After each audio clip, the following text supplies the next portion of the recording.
سرکار مدینہ علیہ الصلوۃ والتسلیم کی نسبت رکھنے والے خوش نصیب مسلمانوں، ذرا غور کرنا۔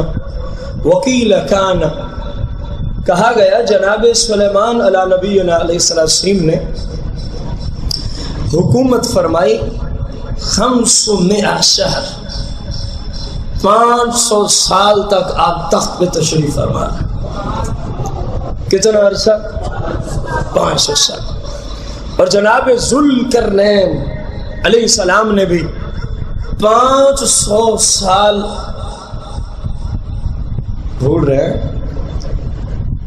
500 مہینے، 500 جناب سلیمان علیہ السلام 500 مہینے آپ نے بادشاہت فرمائی، اور جناب ذوالقرنین علیہ السلام نے 500 مہینے کیا فرمائی؟ بادشاہت فرمائی پورے ورلڈ پہ، پورے ورلڈ پہ۔ میرے آقا کریم کی نسبت رکھنے والوں فرمایا فَجَعَلَ اللَّهُ الْعَمَلَ فِي هَذِهِ اللَّيْلَةِ لِمَنْ أَدْرَكَهَا خَيْرٌ مِّن مِلْكِهِمَا، فرمایا جو صرف لیلۃ القدر کی ایک رات میں عبادت کر لے، ادھر کی 1000 مہینے کی سلطنت سے ہم اس کو زیادہ ثواب عطا فرما دیں گے۔ آپ کہیں گے سلطنت پہ بھی ثواب ہوتا ہے؟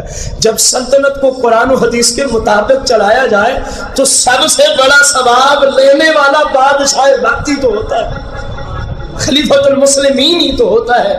فرمایا 500 سال اللہ کے اس پیغمبر نے، 500 ماہ اللہ کے اس پیغمبر نے، اور 500 ماہ اللہ کے اس پیغمبر نے حکومت کی، اور اسلام کے قوانین کے مطابق فرمایا جتنا حکومت کی وجہ سے اجر ملا ہے، مصطفیٰ کا صدقہ تو دیکھو، مصطفیٰ کی نسبت تو دیکھو۔